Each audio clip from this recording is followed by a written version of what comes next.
We had David Billingsly way back in episode 24. Yes, we did. Maybe a little bonus buzz for Shane Hoy. I think when we had David on, that's when we had to actually change the rating of the podcast. That's right. in Apple. Yes. A little extra explicit. Yep. So now I figure why not throw him a couple more softballs, gets his own episode, brought him in for Bubble Trouble. David Billingsley, welcome to the San Juan Boardroom. Thanks for having me, guys. Once again, this is it's been a fun trip. We keep upgrading the boardroom. And you guys are great hosts. Yeah, it's gonna be tough to to top this one? That's correct. Yep, the bar keeps raising, so. Well, good. Yeah, happy to be here. But last time I was in San Juan, early March, you hung up a phone call and said, well, David's for hire. I'm like, what are you talking about? Like, hey, we got a new free agent on the market. March 1st, and trying to figure out what I want to do when I grow up. I'm entertaining a few things, but it's been a good couple months off. I needed it. I was literally telling my wife, man, if there was a way for me to just take a few months off. So I took a few months off. I like it. So no AX gag order. He can say whatever he wants. He's his own HR department. So I don't know what. I don't know that there was nothing stopped him before, though. I never got the impression he was holding anything back. Well, wait till we're done with this episode. Yeah, there you go. Strap it up. Here we go. So what are we doing today, Patrick? What's on your mind? Well, thought why not bring an expert in that's helped grow a few businesses, right? America and the western side of AX. You brought on a couple great platforms while you're there, but I've got a lot to learn still. You're a lot older than me. I guess I am the elder statesman in the room. That's at 48. That's bare minimum the elder. Yes. So, and by the way, expert, I'm a far cry from an expert, so I appreciate that. But we'll be the judge. Skeeter may disagree with that. Wow. Cousin Skeeter. Yeah, he's always here. Count one, Cousin Skeeter. That's right. It's the drinking game, everybody. Every time I say Skeeter, you have to drink. That's not drinks. Oh, where are the drinks? Just water today. Would you care for a Macallen? He's going to say no to that. I'm always going to say yes. It's 5 o'clock somewhere. So we have some crystal clear glasses over there. I am Looks super like we excited do. about All that. right. Yeah. That was such a great idea. Patrick? I'll be the designated driver. Yes. All right. Happy Cinco de Mayo, by the way. Oh, yeah, that's It right. is Cinco de Mayo. Cinco de Mayo. Yes, we should have brought the Mexican in today. I think it's unofficial birthday. You know what? Actually, Not. No. It's so much more peaceful today.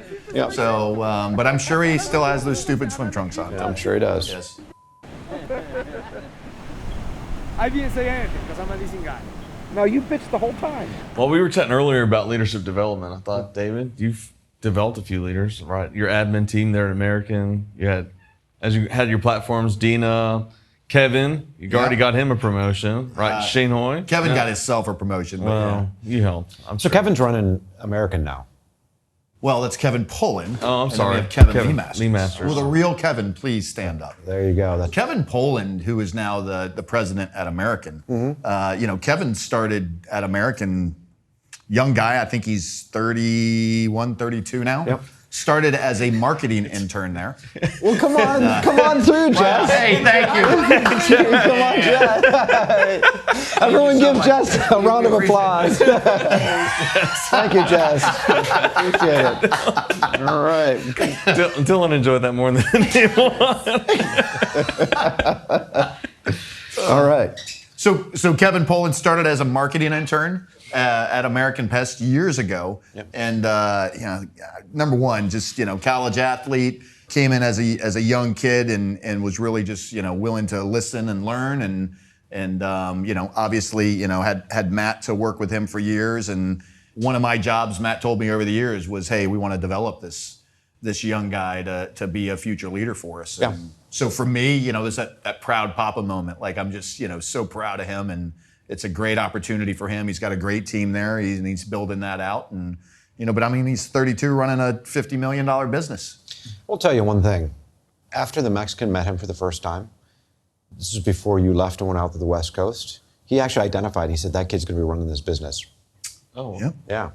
He was right. So, how he always says, I can read people? On occasion, he gets it right. So he figured it out. He broken clocks right twice a day. That's right. So, cheers, David. Thanks for the borrowed water. It's not even my water. It sounds like it's almost just pay it forward, though. Did Jay and Matt Nixon invest in you? Yeah, listen, once again, I grew up in this bubble. I started at American in 2006, started at the bottom, sales and service. I had some leadership background. I ran stores for Brooks Brothers. I was a retail management guy and did that for almost a decade. And Matt was a huge Vistage guy. He quickly realized that to develop me, there was going to be a lot of polishing going on. He got me a business coach. God, I took over the commercial operations around when we became Copasan partners in 2008, 2009, and he allowed me into to attend the associated meetings, and we were part of Copasan at the time, so got a chance to be on some committees and meet some amazing people. But Matt really understood what it takes to actually develop your talent. And he'd always wanted to grow the business. And out of the gate, I was like, God, this guy wants to grow all the time. What's up with this? And he basically said, listen, if we're not going to grow the business, then, how are we going to hold on to our talent long term? And, Matt really understood that. And he just developed me enough and just pounded it into my head enough that we needed to do those things. So most of my direct reports at American, they had some type of a business coach. Vistage actually has some emerging leader programs now for kind of just, tier 3, tier 4 team members. And we put most of our branch managers through that. And, just either through the Vistage network or other networking in the DC area, almost all my direct reports had some type of a business coach. And while that was part of my job, I also wanted to be able to support them and to develop, those habits and those traits they need to actually really, be successful. That's our jobs as leaders, right? To make sure that we are equipping our team members with the right tools so they can be successful and do a good job. And it's significant investment, right, on the P&L. You're talking. Yeah, listen, it's not for the faint at heart. Matt understood that, and we even took it a step further in regards to, developing just a leadership training program there. And, we had one for emerging leaders, which was it was almost a feeder, right? Because you never know, within the technician base and the administrative base, CSRs, things like that, who's the future leader there? So how are you identifying those folks? So we developed a plan, and you actually had to apply for it. So you had to apply for it, get 2 letters of recommendations, either from your peers or elsewhere. And then, basically we would do it twice a year. It was a 3-month program. The leadership team, basically we would review the resumes and we would select 10 to 12 individuals. And it was nothing more than, I just wanted to develop our team members. They could have been future leaders for us, or they could have been future leaders for somebody else. But that just helped us be able to say, hey, we care about you guys. We want to give folks opportunities. And, so you have this. From there, we developed a larger plan, which I called our leadership development group, which I completely stole that from NPMA. So that was for all of our middle managers. And we did 6 times a year, every other month, evens or odds, depending on who you were. We had about 30 managers inside of that. And we do some excerpts of books or read a specific book, but it's all about self-awareness and leadership training and how do you treat people and how do you deal with this, and just really trying to, once again, give those folks the tools they need to do their jobs. But take me back for a second. You were an angry young man, and Matt Nixon gets you a coach. What happened? Okay, so you sit down with a coach. Was it like being with a shrink? What happened? Listen, it's a little bit of therapy, absolutely. Yeah. So Doug Groves, business owner there in the DC area, owned a hard surface company. So he did countertops and stuff like that. And in 2008, when the housing bubble burst, not a spectacular business to be in. Nope. But Doug was a Vistage guy as well, and he kind of started his own coaching company. Okay. And Doug was a little older and wiser. And here I am, this, young at the time, full of piss and vinegar, really rough around the edges. I like to use the F word a lot. Yeah. For those that know me, I can be a little passionate about things. That passion didn't necessarily correlate real well into a professional work environment. And so thank God Matt saw something in me and was willing to invest in that, to have Doug come in and, kind of buff off some of those rough edges. Yep. Doug used to always say, so David, I've got a thought. And that was my opportunity to get my pencil out and write something down, because, he was about to just smash me up against the side of the head with the 2x4, because that usually resonates for me and gets the point across. So we would meet on a monthly basis, usually 2 or 3 hours, and then I'd have access to Doug, throughout the month if I had something or a situation that that maybe I felt a little more comfortable, talking with him about, versus talking to Matt about. So I kind of had the best of both worlds. I had Matt, who was a great resource, super smart guy, great business owner, very successful. And then I also had this other sounding board there that was part business coach and mostly therapist. And outside the business, so separately, Absolutely. So it was super Did you helpful. find value in the fact that he was not part of American, that you were dealing with somebody who was separate from the company? Absolutely. Listen, you can tell your boss lots of things, but you can't tell your boss everything. That's correct. So I could get out of, maybe I'd have the occasional bitch session with Doug a little bit, where I'd cry a little bit maybe, and then he'd break out the 2x4 and get me back into place. And that also, there's no doubt. And as I began to sit in Matt's seat later on, there's no doubt that there was a tremendous amount of value that I didn't have to have some of those bitch sessions with my direct reports. They could actually do those with those business coaches, and it allowed me to, reserve some of that emotional energy and place it in different places in the business, which I don't necessarily think everybody always thinks about. Yeah. Confidentiality is just in my head. I've seen where the business coach comes in, and he has the conversation with the second level, not the owner. And then he goes to the owner and says, hey, here's what we talked about. Here's what you need to do. Here's everything that's wrong with the business, right?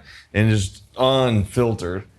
Where does that, you've been on both sides, right? Between you and Matt, and then between you and your future direct reports. So where does confidentiality play in with the outside coach? The one thing that we agreed with, and Vistage is kind of, and it's the Vistage world is kind of this. What happens in Vistage, it's like Fight Club. What happens in Vistage stays in Vistage. You said that about Puerto Rico last night. I did? I don't remember that. Just like Thanks Puerto for Rico. violating rule number 1. Exactly. And then rule tone number 2 is, it's the don't talk about Fight Club. Yeah, sorry.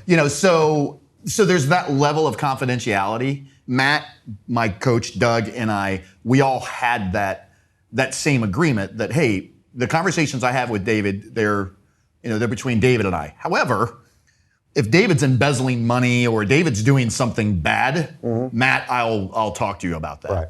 And then on a yearly basis, Doug and Matt would meet outside of me and talk about, hey, how's David's development coming?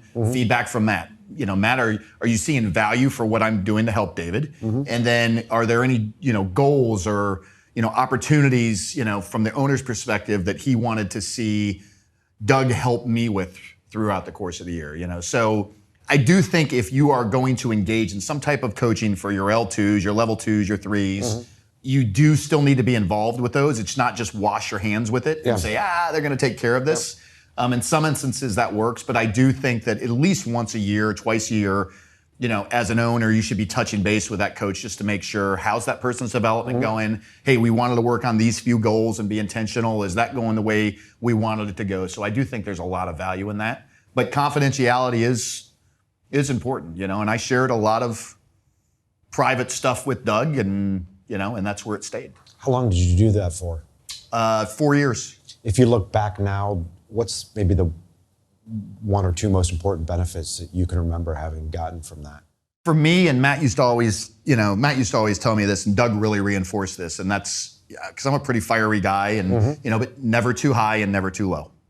As a sales guys can be manic. Our highs are highs and our lows are lows. Right? And Doug's job for me was to, Jim Zorn said this when he was when they were the Redskins, they're the Commanders now, all right? So I get it. But when he was the Redskins coach, he said, I want us to practice being medium. So I used to always joke around practicing being medium, So when Andrew, one of the reasons I went to American is so I could help coach some of Andrew's soccer teams and do some of that stuff. And the parents used to call me Maximum Dave because I'm on a soccer field with 8 years old and I'm screaming at the refs, that's a bullshit call, and I'm a football guy. You're apparently not supposed to do that in soccer. No, with 8-year-olds. So but they called me Maximum Dave because when I invest in something, I'm passionate about something. get pretty fired up about it. And, as the leader of an organization that I took over at American at 12, 13 million with, 120 team members to fast forward to almost 50 million and, 300, 400 team members, whatever we have, you're not allowed to act that way anymore. Yeah. And I knew that I had to change if I ever wanted to get there. That's the other part of this. You can get business coaches for your team members, but if they don't want to change and they're pretty set in their ways, well, then you're just going to be throwing money away, So you got to have a person that is willing to want the change. And the other is I was scared to death that the business was going to leave me behind. And because that happens a lot in high growth businesses, you don't have the luxury of taking 2, 3, 4, 5 years to develop somebody. Yeah. When you're going from, an 18 when we doubled, right? Yeah. You go from 18 million to 35 million. Yeah. Some people get left behind and it sucks. It hurts. I didn't want to be that guy. About being afraid of being left behind, did you have to turn to self-development? Was it more than a Doug or an outside coach to say like, hey, I've got to really keep up with this growing machine? Hey, listen, I don't like reading, but leaders are readers, so thank God for Audible. I've tried to, read, listen to as many books as I can. Vistage was a good resource for me on that. I mean, anybody that I meet, or the entire team out west when I went out west, there's 4 books that and once again, you can get the shiny object squirrel disease, right? Like squirrel. I read this book. Oh, we're changing everything, right? Oh, yeah. So I do think there is some caution to that. Sure. But the 4 books, The Energy Bus, it's a corny little stupid book, but it's about being positive about things. Mm-hmm. Was it Byron that said, he just got to smile and you're just going to get through it every day on his last episode? Yep. So, positivity, I think the power of positivity. Good to Great is an amazing book. It's getting the right people on the bus. Mm-hmm. Measure What Matters. That's around OKRs, but ultimately, what are you measuring? What KPIs are you measuring in your business? And then the ultimate question is around NPS and just being true to yourself. I mean, those 4 books, I give those to people because I'm like, hey, this is what I'm all about. Mm. If you take these 4 books, kind of blend them together, I really think that you can be an effective leader just off of those 4. Now, I think you should continue to read and develop and be open-minded about things, but in addition to the coach, I mean, you got to be willing to do some work your damn self. So what are you reading or listening to now? It's really just strictly, it's mostly just the Boardroom Buzz these days. Yeah. Reduced it down. Your diet is of the buzz, huh? I've got some cash. Servant. I think it's servant leadership. I'm listening to that now. I've got literally cues in my Audible account of just stuff that I've got teed up.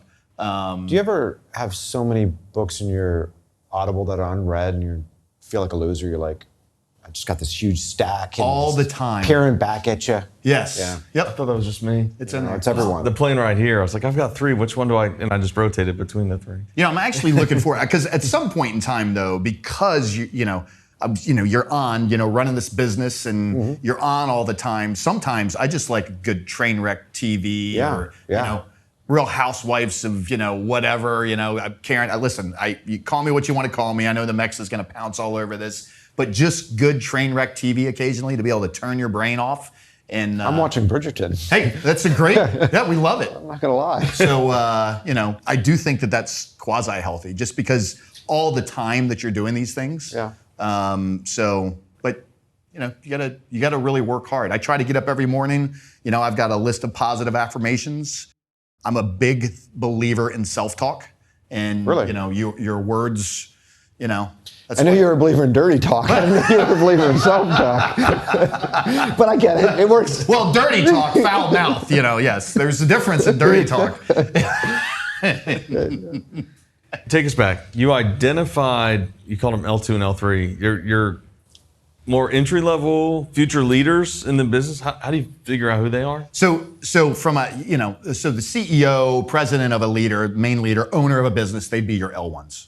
All right, L2s report to that person, L3s next level down. So depending on how many layers you have in the business, 5, 6s, whatever that is. Okay. Obviously, I want to focus on our direct reports, my direct reports, people who report directly to me, and then those leaders from there. Now, how are you finding those additional leaders though?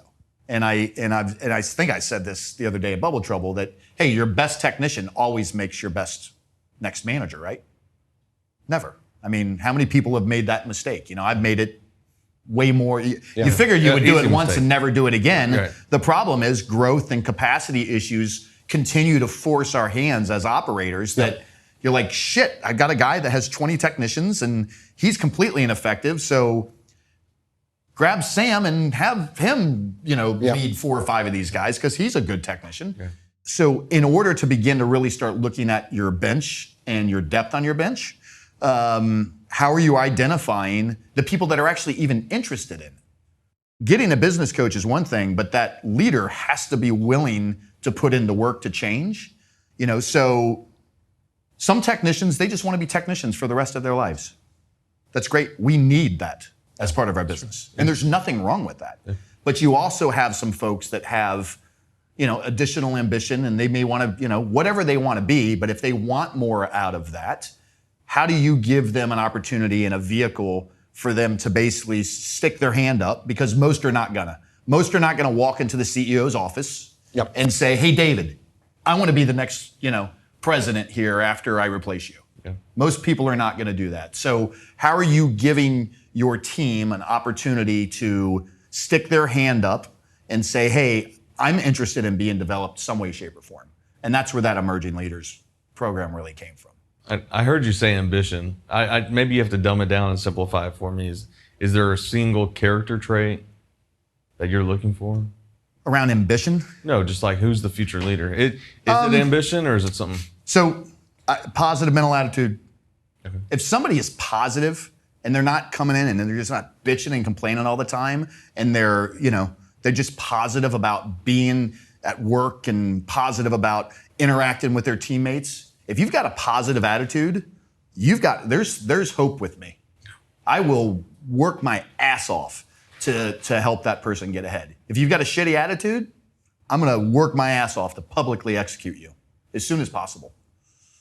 I'm gonna ask for free coaching or counseling right now. If you're not the majority shareholder, then there's always a threat of a future leader coming up and replacing you. You touched on that. How do you just have to deal with it, suck it up, or how do you not overtrain your future replacement? I think leaders that are scared of somebody replacing them, I don't know, are you really a leader? I think some of the best coaches, you look at Bill Belichick or Mike Holmgren or Vince Lombardi, or if you take Bill Belichick, how many head coaches does he have in the league now? 5. So that's, to me, that was a guess. I have no idea. I was impressed because that was a confident 5. You made Maximum Dave proud. I have no idea, but I've heard there's a few. So he has multiple head coaches. Or like Saban, right? And that's, to me, that's the holy grail for me. So Kevin Poland earned that job at American. He did all the work for that. The fact that, there was this young man that started at American and, I somehow helped, Kevin get there and he's there. That for me it's the holy grail. I mean, that's just the pinnacle of, so if a leader within an organization is repressing people because they don't want them to pass them, you don't have a good leader in that place, in my opinion. Yeah. Now, smaller businesses, $2-3 million business, you've got the owner there and a few technicians. How do you deal with that? I don't know. I mean, if you just want to continue to be at 2 million, then the owner probably needs some type of coaching, in business training. All the other technicians, well, they're just going to be technicians. And if that's the way you want to run that, because by the way, I've seen tons of $2 million businesses and I've seen the homes that these owners live in and the cash it throws off. Oh, I mean, what a great lifestyle business, right? And Paul, you've seen this 1,000 times. But if you're going to run a business like that, you have to understand what's going to happen from a technician standpoint. So you're either going to have a decent amount of turnover, so you need to be ready for that, or what I've found more often is the owners continue to overpay said technicians, and said technicians usually are not held accountable, and said technicians are usually going to hold you hostage at some point in time, And generally speaking, once it gets to that point, they're picking up the phone and calling Paul saying, okay, I'm Losing done. my This shit, sucks. yeah. Sell my business. That was a tough question for me to ask and even stomach, but Well, you asked it I only asked pretty you easily. the hard questions.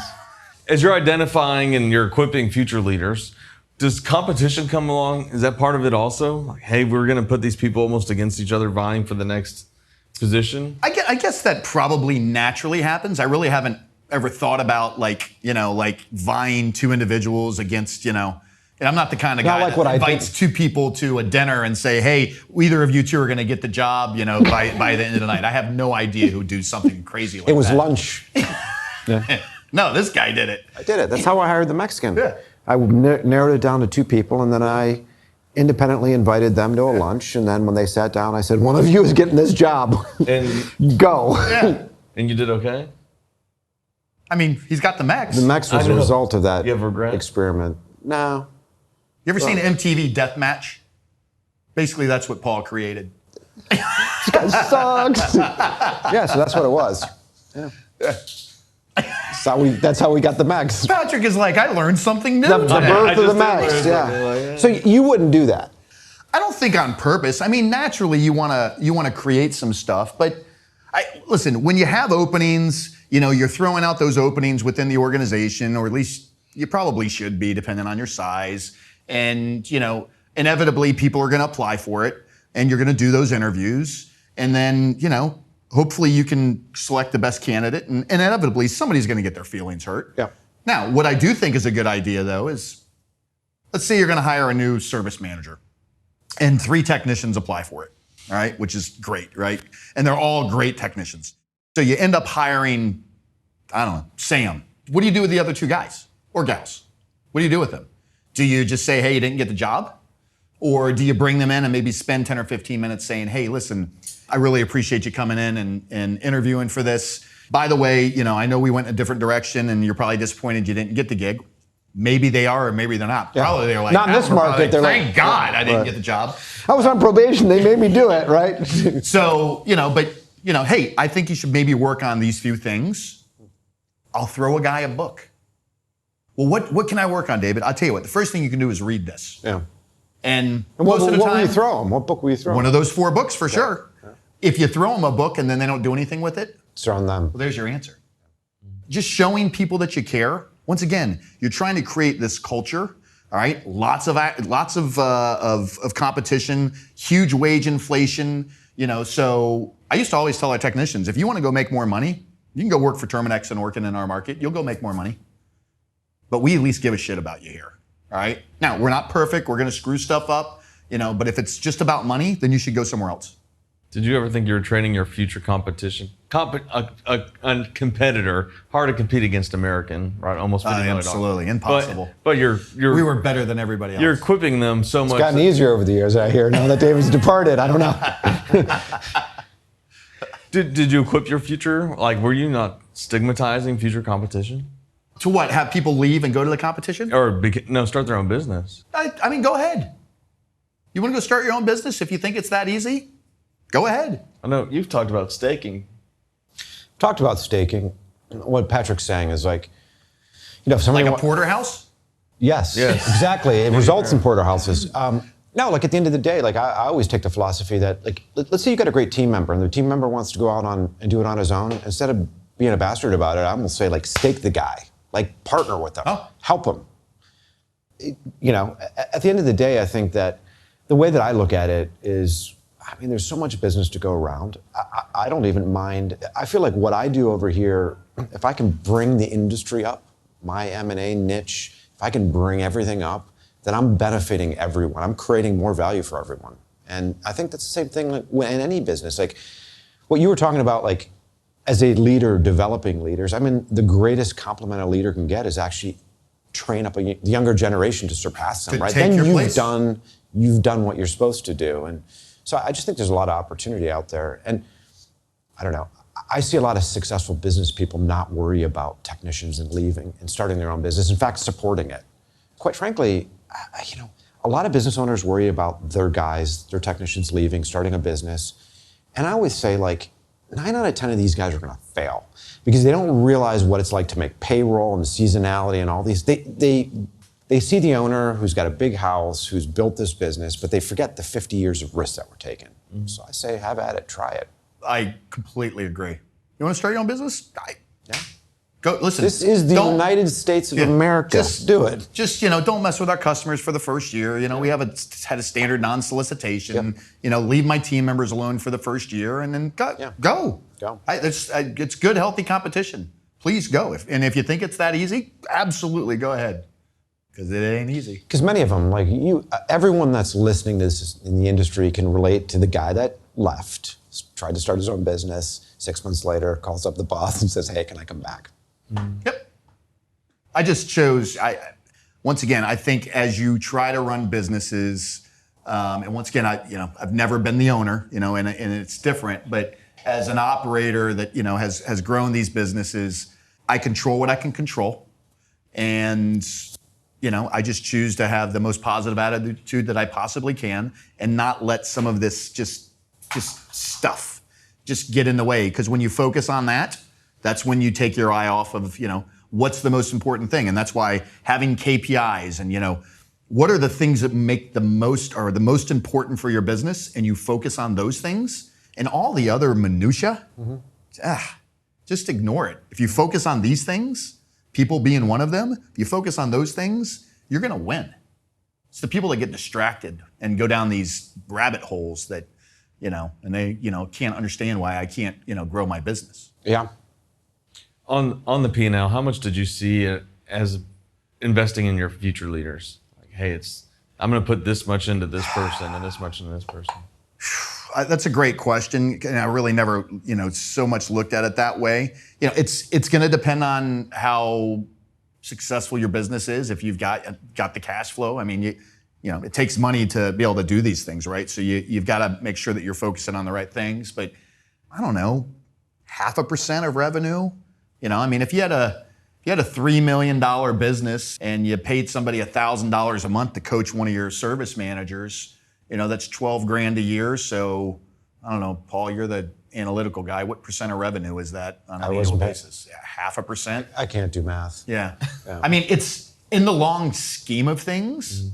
If you've got a leader that is interested in getting better, you got to want to. It's like a marriage. You guys both need to work at it and want to be, married. It's with that. So it can be a minor investment. And there's guys out there, folks that actually do these things. There's tons of consultants out there as well that do those things. It's, you just gotta find them. I agree with you. It's 100% on the desire part. When last year, our internal meeting here with Erica and her team, one of the discussions we had is they wanted to do some development, not only for their career, but leadership and all sorts of things, right? And they said, what can we do? And I said, you guys go out, tell me exactly what you want to do. Go out and do research for external resources that could help you accomplish your goals. Lay it all out and come to me and say, we want you to write a check for this. This is what we want to do and why we want to do it. And I'll write the check. And that's exactly what they took a month or two. They went out, researched stuff, and that was it. They came to me and said, this is our proposal. Now they own it. Yeah. We would do Excel training, just for folks. And obviously we got something out Ricky Bobby did Excel training. I remember he was so excited about that. Yeah. Well, number one, I had Jen Blondo that, for her, it was, like, oh my God, I get to do Excel training. Yep. So you need a special person to do Excel training. You didn't have to do it, but, I take, you take Jolene, who is my executive assistant at American, and she started in the call center and then was brave enough to come work with me and help me. And, what a saint, God for, just bless. She's an amazing person. We're quite fond of her. Yes, to have to deal with me, right? Yep. She wanted to be more than, just, the quote unquote, secretary for. Didn't the Mexican call her a secretary and you slugged him in the face? Yeah, because she's not. Jolene was part of our leadership team at American, and I made it a point, like, hey, she's not here to take your damn, coffee orders. She's here because she has a voice. And number one, by edifying her in front of the entire leadership team and letting everybody know that I have her back.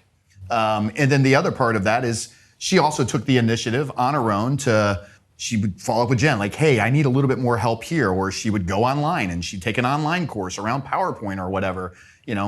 That's the kind of stuff. So you ask, what are you looking for? We're looking for, so what's ambition look like? Ambition looks like, hey, it's not just my job to be able to do some of these things. What else are you doing outside of your time with me to develop yourself if you're really serious about it?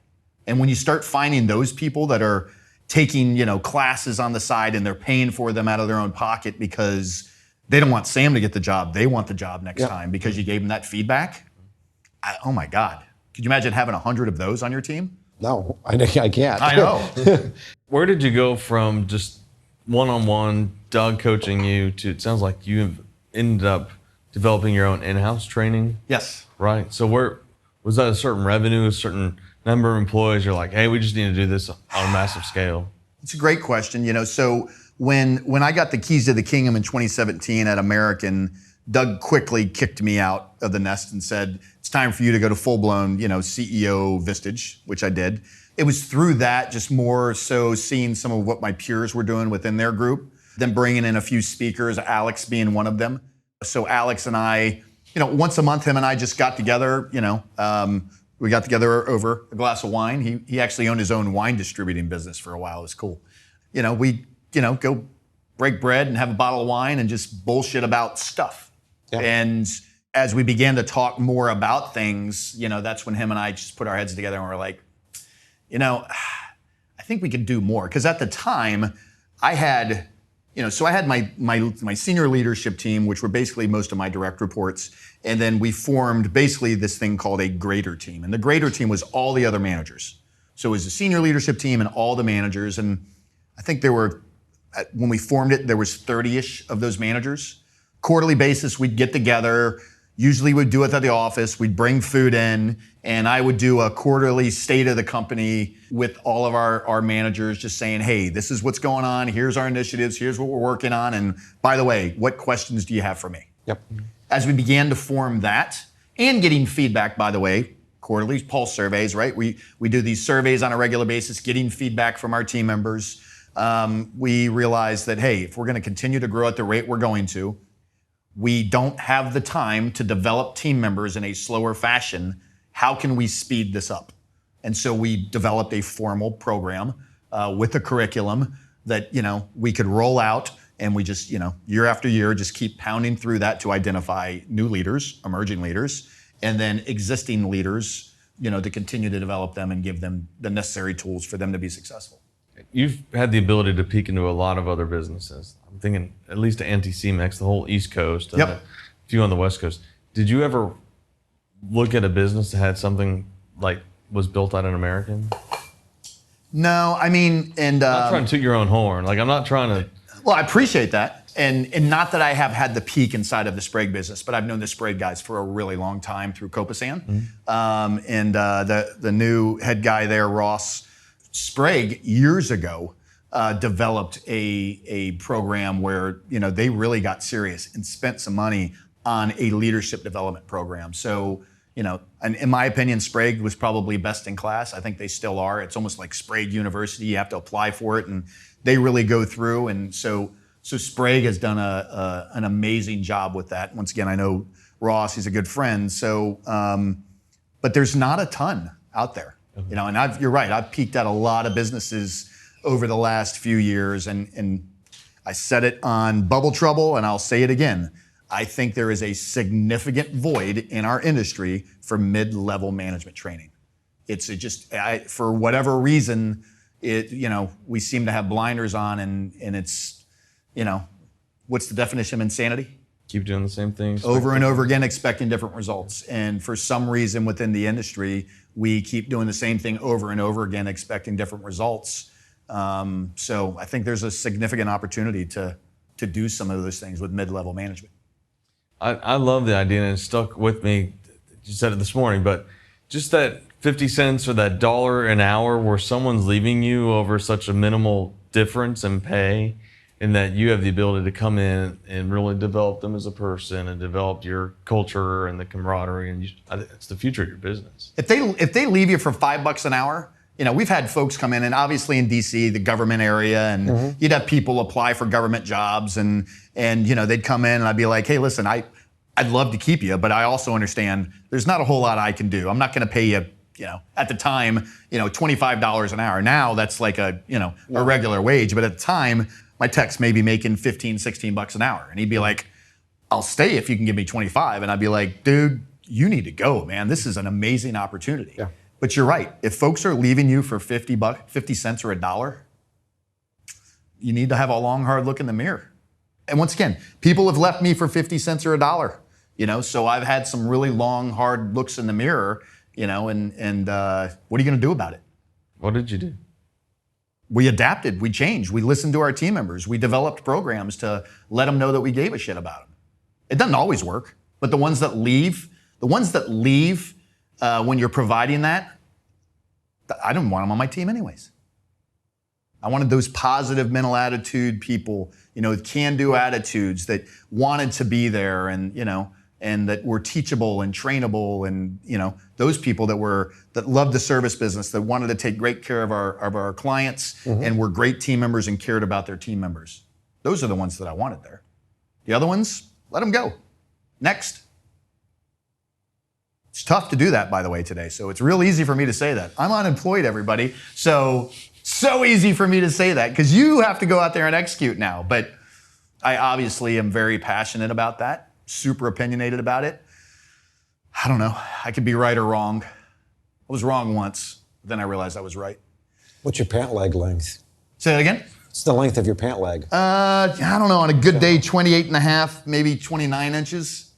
If I got my boots on, maybe it's a little longer. So the pickings are slim at the old rack, huh?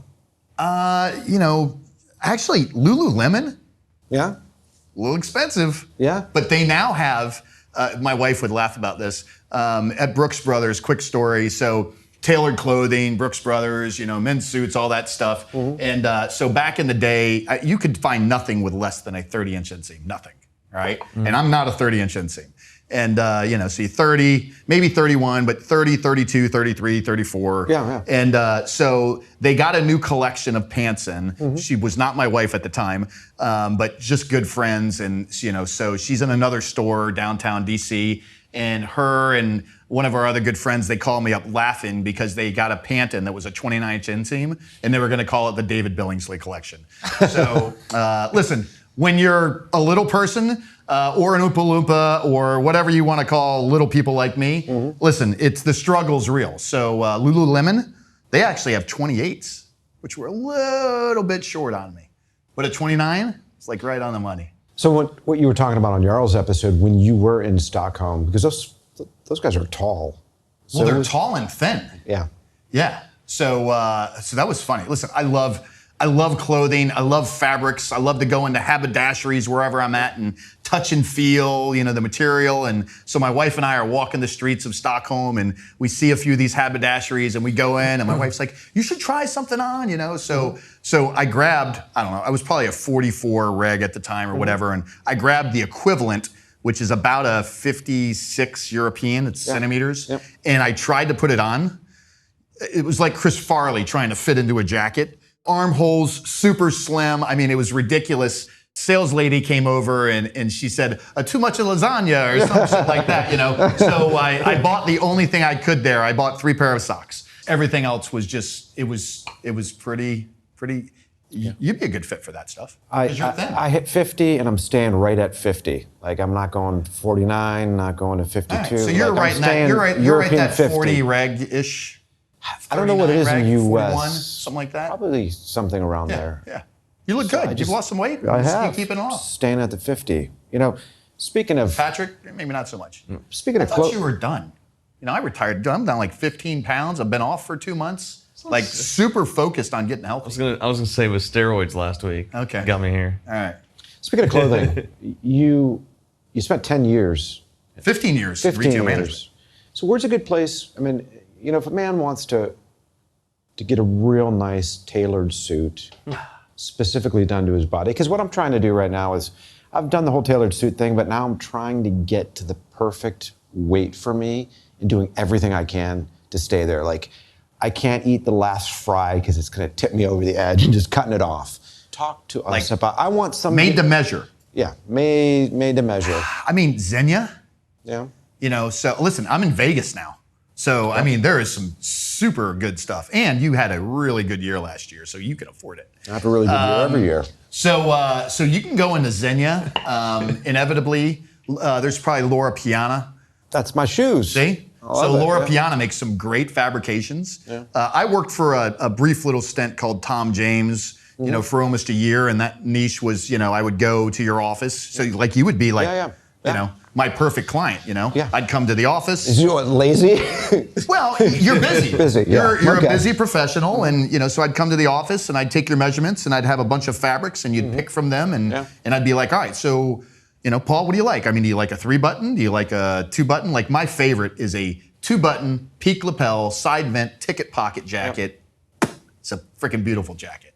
So we'd make that up for you, and then I'd sell you some shirts, and then I'd bring them to the office, and you'd try a few things on, and we'd do another fitting, make sure everything's perfect. You know, you want functional buttonholes where they actually button. You would put your name in it. You know, big swinging Paul John Moore in his jacket. You know, and you know, so you bring that in, and then you know, if I do a good job, well, number one, twice a year, you're going to invite me back because I'm going to call you and tell you I got new stuff. Yep. And then the other is you're going to tell all the partners in your office, like, because they're going to be like, Paul, dude, that's a smoking suit. Yep. And you're going to be like, oh, this guy Billingsley came in and, you know, and now all of a sudden you get into a law firm or, you know, Price Coopers was downtown at the time, huge clients, you know, and now you're in.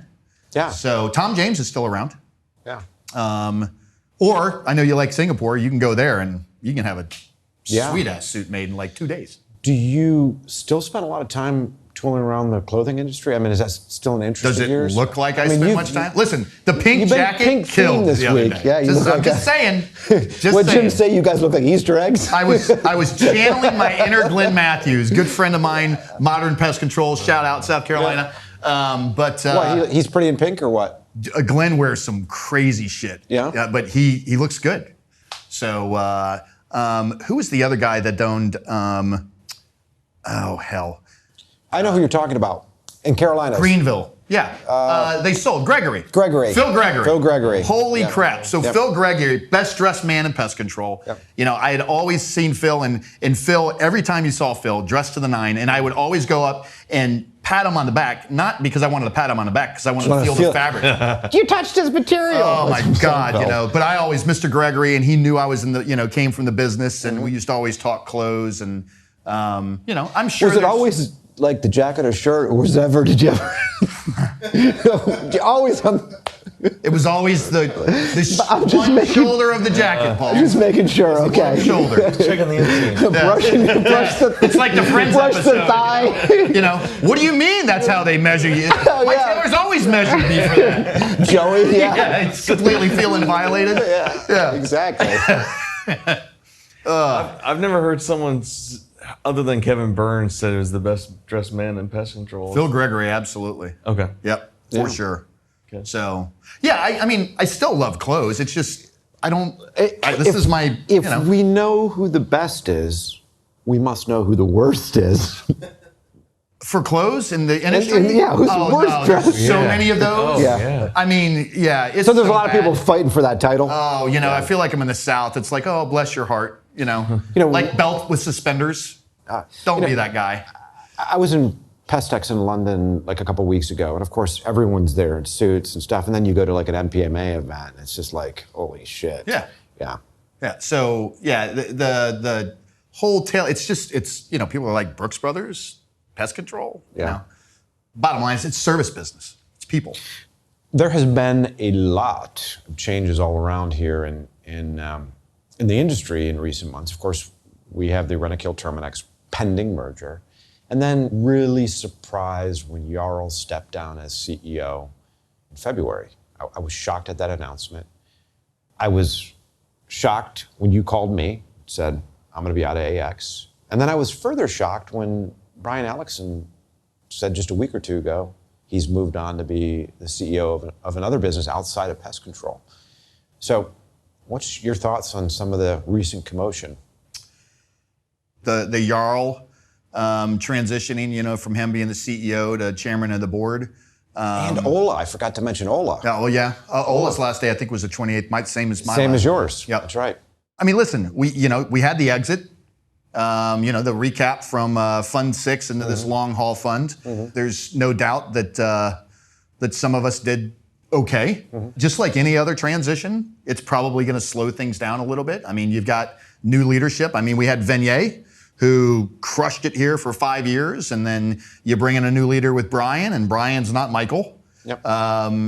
So not worse, not better, not whatever. It's just different, right? As leaders, you've got to adjust for that. So there was some adjustment time for that, and now that Brian has stepped away, we'll see what happens here. But at the same time, you've got one of the most important areas for Anticimex, which is the U.S., and you've got a new CEO who I have not met, and I guess he came from Ericsson, and he's a Swede, and so you've got new leadership at Anticimex, which is all I've ever known is the blonde beast. Yeah. So you've got Stefan, I think it's Staffen, is the way you pronounce his name. So he's there. You're going to have new leadership here in the U.S. I'm not sure what that looks like. You've got new leadership out west. And I mean, the bottom line is whenever you have leadership changes, it's not necessarily a bad thing, but there's going to be some type of a transition, and the train has to slow. It will slow things down. Yeah, I've had 2 conversations with the new CEO, Stefan, since she's joined. He comes from Ericsson, Ericsson, like you said, and the conversations that I had with him were very technical. He's really into the whole electronic, digital, smart thing. So I think why they brought him in. Probably going to see a lot of focus put on that. Talent is interim now. I think, is there a chance we could do like some sort of a cage match to see who ultimately becomes president? I think put Fat Jim in the ring with somebody, Hey, no. I just spent a few days with Jim, and my money's on Jimmy. Yeah, he's Jimmy. a New Yorker. He's not going to fight fair. No, he's not. That's not a fair fight. Dude, there's no such thing as a fair fight. Yeah, listen, it's going to be different. I loved Bill. Bill Talon's a great leader, so as the interim, I told Bill this a while ago. I was like, dude, I'd follow you in the battle all day long, So I think a lot of Bill. So we'll see what that looks like over here over the next few months. I think very, very highly of Bill Talon. Yep. I think he's demonstrated he's got the mettle. I don't know. It sounded to me, at least the announcement that I saw that it's interim. So it's like, Brian's gone, we need to put somebody in place. Bill clearly made sense for that. So I guess the question now is if it'll stick. Yeah. What's next? Yeah. So they're going to have to figure that out. But once again, now the nice thing about Anticimex is it's a global organization. So you've got, Australia's cranking finally again. You got Singapore that's doing well. Europe, the leader there has done a good job. Thomas Hildy, really, stabilizing the European platforms and getting those profitable with that one first deal that was ISS. So they've done a good with that. The Nordic businesses are doing fine. So if the U.S. slows down a little bit, you've got the rest of the world that's, still cranking pretty decently. As a grand scheme of things for Anticimex, I don't really see it, affecting things a whole lot. The U.S., that's probably going to be a little bit of an anchor until we get this figured out. We had rapid growth. Venier was the leader for 5 years. Yep. You guys knew Venier. All the other brokers knew Venier. Everybody knew kind of what to expect and what to expect from that organization because we take on that characteristic. Yep. We were kind of going more centralized, and now it's more decentralized. But once again, whenever that happens, it's going to slow things down. So, my feeling is things are going to slow a little bit, which isn't necessarily a bad thing, but, they've got some pretty aggressive 5-year goals that, they've got to meet. Yeah. I think the wise man said, we'll see. Yeah, we will see. We'll see. Yeah. So now that you're out, I know that we have some mutual clients. You're doing some fantastic consulting work for folks. What else? And look, I know companies are calling you, sitting you down for interviews, but if you push all that noise aside and just say, what does David Billingsly, the man, see for the next, conceivably 20 years of your working life? What really excites you? Is it owning a business? Is it building a consulting business? Is it joining a private equity firm? There's a million things you could do. Do you have any sort of ideas? I've been doing a lot of thinking about that. And, listen, I've been an employee for 35 years. I started working when I was 13. All I've ever been on is employee. And not always a good one either, No, right? oh, definitely not. I got some other stories we can share on the X-rated Buzz. Yeah. What else will we have on the X-rated Buzz? Anyway, carry on. Yes.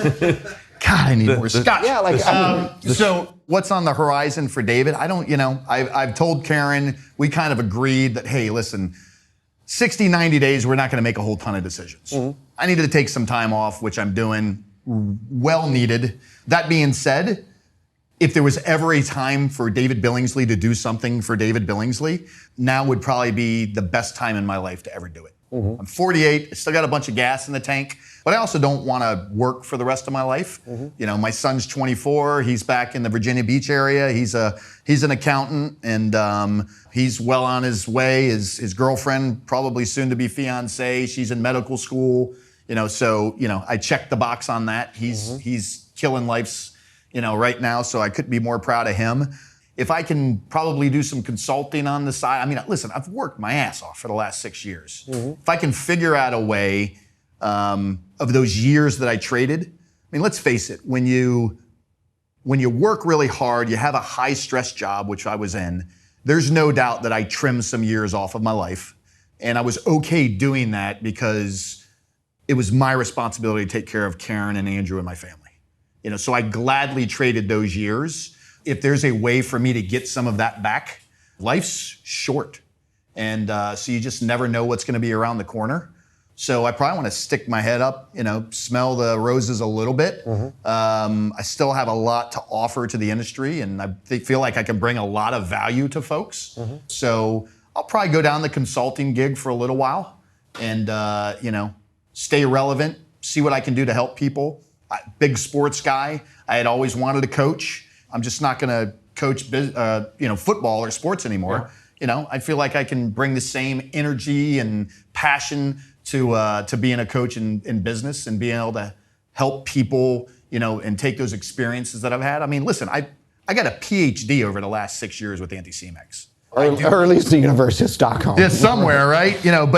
So I really think that I can bring a lot of value. And then, I don't know where that leads. If I find the right situation to be working with somebody that I really want to work with, I could see that, but it's going to have to be the right situation. And what's kind of the characteristic of a business that you could actually provide value to, or that would benefit from what it is that you bring to the table? First and foremost, you got to want to, right? We talked about this earlier. You either have to be an owner that's open-minded to take advice from somebody else, or if you're looking at the L2s, level 2s, level 3s, mid-level management, do you have folks that actually want to get better?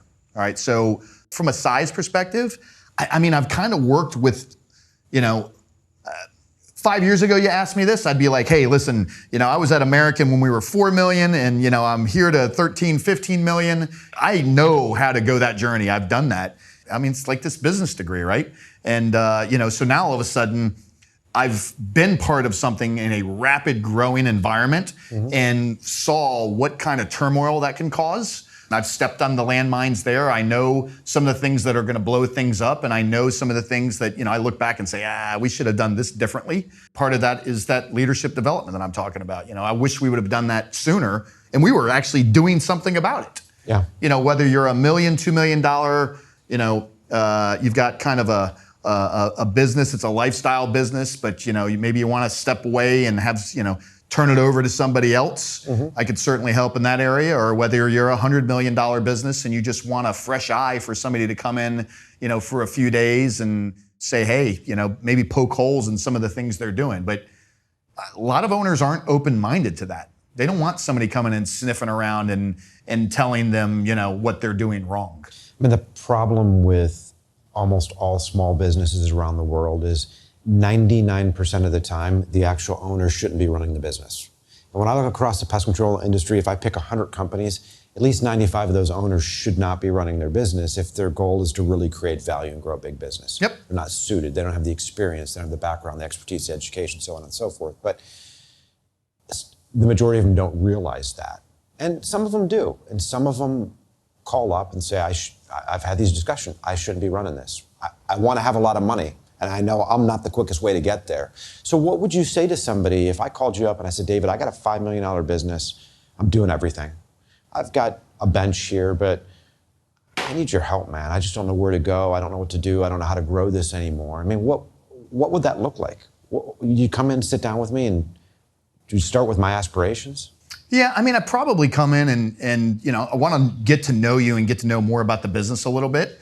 I'm going to want to take a look at the financials and what's the financial health of the business? What's your gross margins look like? How are you doing routing? What are you doing about employee appreciation? And what are you doing about leadership development and all of those things? And then from there, it's what do you want? Do you want to be able to step away and have somebody else take it over? Do you want to stay super involved in this? So it's going to depend. It's almost like deals. I think there's not going to be any cookie cutter way to do this. I think it's just going to depend on that owner on exactly what his aspirations are. Hey, I want to take this thing from 5 million to 10 million next year so I can sell it. Okay, so let's talk about that a little bit. Yep. So you want 100% growth on $5 million. Great. What do you have in place? I mean, I've got some residential sales inspectors. Mm-hmm. All right, well, we're probably not going to do 10 million in the first year. So let's talk about getting some things in place so we can accelerate growth. But, and what are those expectations? It's got to be 10 million. Well, you should probably call somebody else because I'm probably not your guy. Well, how realistic is it for somebody, let's say I own a $3 million pest control business, right? And let's say it's a quality business and I'm half decent at my job, but I really don't want to toil in the pest control vineyards every day. How realistic is it for me, the owner, to find somebody else that could really be the CEO and actually manage that business? Am I too small to find somebody that could be a good steward of that business? I mean, depends on what you want to spend. I mean, listen, I've been blown away on some of these smaller businesses, on these kind of second lieutenant guys that have run these businesses, good quality operators, but they're going to command a good chunk of change. So it depends. I mean, can you find folks? They are out there. Guys like Kevin Poland and David Billingsley and the Paul Bergmans of the world. I mean, there are folks out there that are amazing operators and good leaders that want to do a good job and help businesses. But they're running bigger businesses, right? Kevin's running American. Well, Paul's it's 50 now. But I'm just saying, to get somebody to come in to a $3 million business. Yeah, listen. Have you seen that?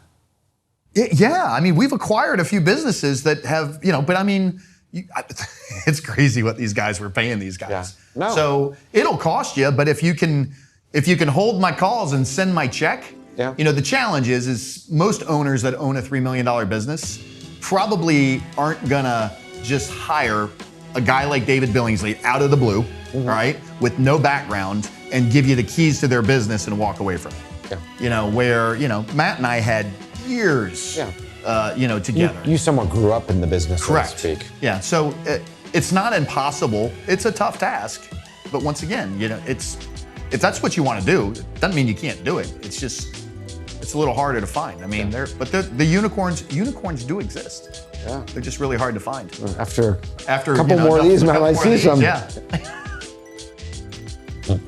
Well, David, awesome having you down here this week. For everyone out there, we're gonna have the Buy Side of M&A series kick off. You're the inaugural episode, so I appreciate that. David will give us a very high-level look at strategy and operations when you start thinking about doing Buy Side M&A. And if you haven't seen Bubble Trouble, Patrick, I guess you'll have a link up somewhere. Or it might even be on the website by the time we get this done. Be sure to watch it. Thanks, David. Thanks for having me out, guys. Thank you. Anytime. Awesome. Always willing to come to Puerto Rico.